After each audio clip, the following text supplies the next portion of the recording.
नमस्कार। आज हम ईरान और इजराइल के बीच जो ये हाल में तनाव बढ़ा है, उस पर एक गहरी नजर डाल रहे हैं। जी, कई स्रोतों से जो जानकारी मिली है उसके आधार पर। हाँ, बात यह है कि 13 जून 2025 को इजराइल ने ईरान के खिलाफ एक बड़ा हमला किया। बिल्कुल। तो आज हमारी कोशिश रहेगी कि मौजूदा स्थिति को समझें, मुख्य घटनाएं क्या रहीं और इस तनाव के पीछे असल में क्या कारण है। हाँ, इस उलझी हुई स्थिति को थोड़ा खोल कर देखते हैं। हाँ, तो इजराइल ने तेहरान में निशाना बनाया ईरान के परमाणु ठिकाने और सैन्य अड्डे। जी हाँ, और रिपोर्ट्स ये भी बताती हैं कि इसमें रेवोल्यूशनरी गार्ड, जो उनकी एक अहम सैन्य इकाई है, उसके कुछ बड़े कमांडर मारे गए। और परमाणु वैज्ञानिक भी। हाँ, परमाणु वैज्ञानिकों की भी मारे जाने की खबर है, तो जाहिर है इजराइल की चिंता ईरान के परमाणु कार्यक्रम को लेकर है। जिसे वो अपने अस्तित्व के लिए खतरा मानता है। बिल्कुल।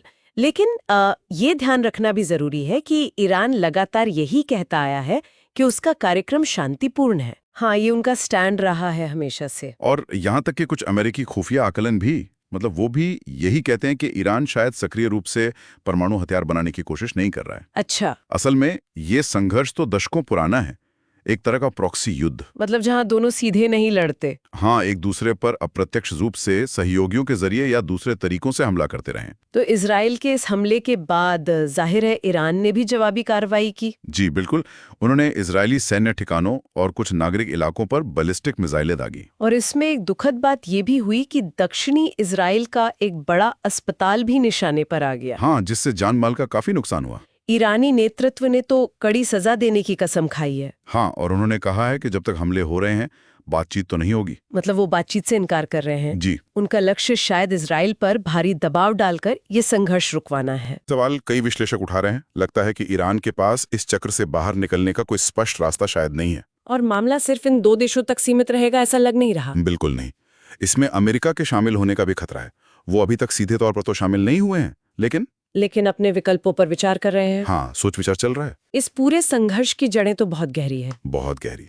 ईरान उन समूहों का समर्थन करता है जो इजराइल के विरोधी हैं, जैसे हिजबुल्लाह, हमास। और दूसरी तरफ इजराइल किसी भी कीमत पर ईरान को परमाणु हथियार हासिल करने से रोकना चाहता है। जी, और दोनों ही पक्ष एक दूसरे पर आरोप लगाते हैं कि वो उनके अस्तित्व के लिए खतरा है, ज्यादती कर रहे हैं, और इसी से ये हिंसा का चक्र दुखद रूप से चलता रहता है। अमेरिकी राष्ट्रपति डोनाल्ड ट्रंप ने कुछ संकेत दिए हैं कि अमेरिका क्या करेगा। हाँ, उन्होंने कहा है कि अगले कुछ हफ्तों में इस पर फैसला आ जाएगा। लेकिन दूसरी तरफ से चेतावनी भी आई है। हाँ, ईरानी अधिकारियों ने साफ चेतावनी दी है कि अगर अमेरिका ने हस्तक्षेप किया तो ये लड़ाई एक बड़े क्षेत्रीय दलदल में बदल सकती है। मतलब स्थिति और बिगड़ सकती है। बिल्कुल। अगर हम इसे बड़े परिदृश्य में देखें तो फिलहाल कूटनीति यानी डिप्लोमेसी रुकी हुई है और जमीन पर हिंसा जारी है। तो संक्षेप में कहें तो स्थिति ये है कि सक्रिय सैन्य हमले हो रहे हैं। हाँ, गहरे भू राजनीतिक और वैचारिक मतभेद हैं और एक व्यापक क्षेत्रीय युद्ध का खतरा मंडरा रहा है, जिसमें अमेरिका जैसी बड़ी शक्तियां भी शामिल हो सकती हैं। बिल्कुल। और कूटनीतिक रास्ते, जैसा मैंने कहा, फिलहाल तो बंद ही नजर आ रहे हैं। तो इसका मतलब क्या समझे, ये स्थिति क्या दिखाती है? देखिए, ये आधुनिक संघर्षों की जटिलता को दर्शाती है, जहां सीधी और परोक्ष कार्रवाइयां, मतलब डायरेक्ट एक्शन और प्रॉक्सी एक्शन, आपस में बुरी तरह उलझे हुए हैं। समझना मुश्किल हो जाता है कि कौन क्या कर रहा है और क्यों। सही काम। और अंत में एक विचारणीय प्रश्न छोड़ जाते हैं हम सबके लिए।